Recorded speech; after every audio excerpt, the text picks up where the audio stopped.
नमस्कार दोस्तों, हरे कृष्ण। आज हम जानेंगे आरोग्य एवं अध्यात्म का महत्व। तो दोस्तों, आरोग्य एवं अध्यात्म दोनों ही जिंदगी के सबसे दो महत्वपूर्ण आयाम होते हैं। ठीक है। और इन दोनों पे ही सबसे ज़्यादा कम समय दिया जाता है, या इन दोनों को सबसे कम महत्व दिया जाता है। तो दोस्तों, आरोग्य एवं अध्यात्म वैसे तो एक दूसरे के पूरक है। ठीक है। जैसे कि एक सिक्कों के दो जो पहलू होते हैं, उस हिसाब से जीवन के ये दोनों पहलू है। ठीक है। अब इन दोनों को अलग अलग समझा जा ही नहीं सकता, या इन दोनों को, ये दोनों अलग है ही नहीं। जैसे कि सिक्के के दो पहलू होते हैं, हेड एंड टेल। अब इन दोनों को अलग किया ही नहीं जा सकता। और अगर इसको अलग करने की कोशिश भी करें, ठीक है, तो मेहनत से अगर इसको अलग कर भी दे, तो क्या होगा कि बहुत मेहनत लग जाएगी। और उसके बाद मेहनत करके अलग करने पर हम पाएंगे कि उस सिक्के की कोई वैल्यू नहीं रह जाएगी, वो सिक्का खोटा हो जाएगा। तो दोस्तों, जीवन में अगर आध्यात्मिक तरक्की करनी है, तो स्वास्थ्य का बिल्कुल स्वस्थ होना, या मैं कहूँगा कि संपूर्ण स्वस्थता, सर्वांगीण स्वास्थ्य बहुत ज़्यादा ज़रूरी है। और अगर जीवन में संपूर्ण स्वास्थ्य को पाना है, ठीक है, संपूर्ण स्वास्थ्य मतलब physical, mental, spiritual, emotional, social, या स्पिरिचुअल, मतलब कि आपका शारीरिक स्वास्थ्य, मानसिक स्वास्थ्य, आध्यात्मिक स्वास्थ्य, भावनात्मक स्वास्थ्य, तो ये पूर्ण सभी तरह का स्वास्थ्य अगर पाना है, तो एक इंसान का आध्यात्मिक होना बहुत ज़रूरी है। या यह इसको आसान बना देता है। ठीक है। तो जो लोग भक्ति करना चाहते हैं, या अध्यात्म में आगे बढ़ना चाहते हैं, आध्यात्मिक तरक्की करना चाहते हैं, तो वो तभी कर सकते हैं जब उनका शरीर साथ दे, या उनका शरीर एवं मन, ठीक है, एक लय में चले। ठीक, कोऑर्डिनेशन उनका बराबर प्रॉपर हो। तो वैसे तो अपन अपने जीवन के जो दूसरे आयाम हैं, जैसे फाइनेंस है, सोशल है, ठीक है, तो इन सब चीज़ों पे बहुत ज़्यादा ध्यान देते हैं।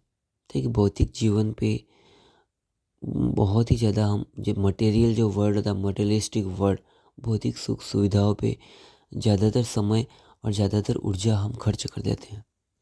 लेकिन अध्यात्म एवं आरोग्य को हम उससे अछूते रहते हैं। तो दोस्तों, स्वास्थ्य की बात करूं, तो हमारा जो शरीर है वो करोड़ों रुपए का है। ठीक है। या इसकी उसका मूल्य करना भी बहुत मुश्किल है। लेकिन छोटी छोटी चीज़ें, जैसे कि मैं मोबाइल की बात करूं, तो ये कुछ हज़ारों का होता है, लेकिन फिर भी इसकी सुरक्षा के लिए हम इसे टफन लगाते हैं, गोरिल्ला ग्लास लगाते हैं, फ्लिप कवर लगाते हैं, इसका इंश्योरेंस कराते हैं, थेफ्ट इंश्योरेंस कराते हैं, कहीं खो नहीं जाए, चोरी ना हो जाए। एक बाइक ले ले, एक गाड़ी हो, कार हो, तो उसका भी full protection, zero depreciation insurance कराते हैं। ठीक है। टाइम टू टाइम सर्विस कराते हैं। समय से पहले हम सर्विस स्टेशन पहुंच जाते हैं, जैसे कि फलाना किलोमीटर पहुंचने से पहले ही हम चले जाते हैं, या इसका समय अंतराल से पहले वहाँ पहुँच के गाड़ी खड़ी कर देते हैं। तो दोस्तों, इस शरीर के बारे में ऐसा क्यों नहीं? ये शरीर करोड़ों का है, तो फिर इसमें हम बीमारी होने का इंतज़ार क्यों करते हैं? ठीक है? गाड़ी का जब हम ख़राब होने का इंतज़ार नहीं करते हैं, उससे पहले ही टेस्टिंग के लिए, उसकी देखभाल के लिए, उसके बचाव के लिए, प्रिवेंशन के लिए हम चले जाते हैं, ताकि एडवांस में कोई नौबत हो तो पता पड़ जाए। तो दोस्तों, यह जो बॉडी है, ठीक है, सबसे ज़्यादा महत्वपूर्ण है, कीमती है।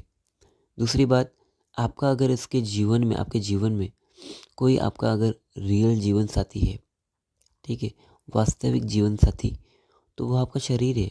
क्योंकि यह जब आपके शरीर में चेतना आती है, एक आध महीने का जब आप गर्भावस्था में होते हो, तब से लगाकर जब आपका देहांत होता है, आपका, आप जीवन छोड़ते हो, तब तक आपका साथ बनाए रखता है और कंटिन्यू साए की तरह आपके साथ रहता है। इनफैक्ट यह जब तक आपके साथ है तब तक ही आपका जीवन है, और इसका साथ छूटते ही आपका जीवन समाप्त है। तो कितना महत्वपूर्ण हुआ, लेकिन फिर भी अपन इस स्वास्थ्य को, इस शरीर को इतना समय नहीं दे पाते, ठीक है, उतना उसका ख्याल नहीं रख पाते जितना ख्याल हम अपने पैसों का, अपनी जायदाद का, ठीक है, अपनी भौतिक सुख सुविधाओं का रखते हैं। तो यह गलत है दोस्तों।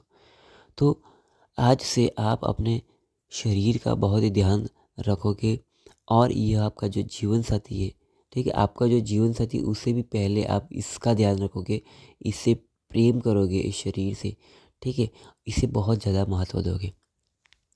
तो इसको महत्व दोगे तो धीरे धीरे धीरे आपका जो स्वास्थ्य है वो सुधरेगा, ठीक है, आपका फिजिकल स्वास्थ्य, भौतिक स्वास्थ्य सुधरेगा। फिर आपका मानसिक स्वास्थ्य स्वास्थ्य है, ठीक है, उसके लिए अध्यात्म बहुत ज़्यादा ज़रूरी है। जैसे जैसे आप आध्यात्मिक होते जाते हो, भगवान का अगर आप भजन है, ध्यान है, योग है, प्राणायाम है, ऐसा करोगे तो आपका जो मन है वो चंचलता से स्थिरता की तरफ बढ़ेगा। ये धीरे धीरे धीरे स्थिर होने लगेगा, ठीक है। और जब तन और मन दोनों स्थिर होते हैं, ठीक है, मजबूत होते हैं या स्वस्थ होते हैं, तो आपकी आत्मा स्वस्थ होती है, आत्मा के अंदर निखार आता है, और एवं स्पिरिचुअलिटी जिसे बोलते हैं, आध्यात्मिकता के क्षेत्र में आप तरक्की करना चालू कर देते हो। और जिसका तन, मन और आत्मा ये तीनों स्वस्थ हो गए, तो इसे ही सर्वांगीण स्वास्थ्य बोलते हैं, यानी कि संपूर्ण स्वास्थ्यता, ठीक है। सिर्फ मन को और शरीर को काबू में करके, या सिर्फ पैसे कमा के या शरीर मजबूत करके आप जीवन में पूर्णता को महसूस नहीं कर पाओगे, ठीक है। हमेशा ऐसा रहेगा कि कुछ छूट रहा है, कुछ छूट रहा है, कुछ बाकी है, ठीक है, तो संतुष्टि नहीं आएगी। जब संतुष्टि को महसूस करना है तो ये तीनों आयाम है, ठीक है, मानसिक, शारीरिक और आध्यात्मिक, उन पे हमारा काबू और आपस में सामंजस्य को पाना ही पड़ेगा। तब जाके जीवन में संतुष्टि का अनुभव होगा, एवं हम पूर्णता को प्राप्त होंगे। तब हमें आनंद आएगा, जीवन सार्थक होने लगेगा, ठीक है। तो दोस्तों, आध्यात्मिक ता को जब धीरे धीरे बढ़ाओगे, किसी भी धर्म का हो आप, और कोई भी किसी भी प्रकार की पूजा करते हो, लेकिन उसमें जो जो भी जिस प्रकार का ध्यान करते हो या किसी मंत्र का जाप करते हो, ठीक है, तो उसको जितना आप बढ़ाओगे, जब जब भी फ्री टाइम है तब अगर उसको आप जपते रहोगे, आपके इष्ट को जपते रहोगे, ठीक है, आपके भगवान को जपते रहोगे, तो आपका मन के अंदर स्थिरता आएगी, आपका मन सात्विक होता जाएगा, आपका दिल है, हृदय है, वो साफ होता जाएगा।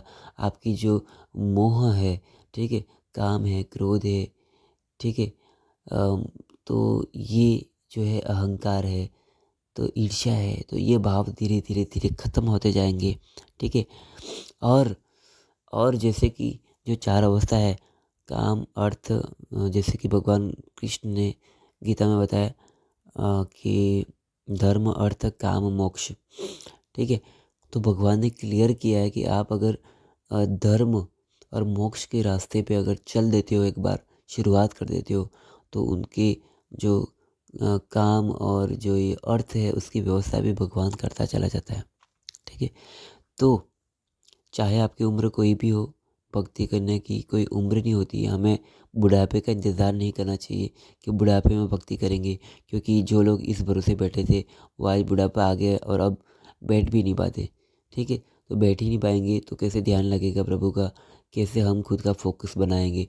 तो इसकी यही सही उम्र है, जो आज की उम्र ही, अभी से हमें इस उनका ध्यान करना चाहिए, ठीक है।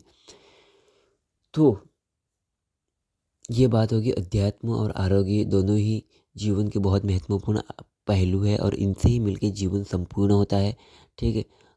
ओनली माया में गिरने से जीवन के अंत में सिर्फ दुख ही दुख होता है, ठीक है। और हम पूर्णता को और आनंद को प्राप्त नहीं हो सकते। तो दोस्तों, यह छोटी सी बात आरोग्य एवं अध्यात्म के लिए थी।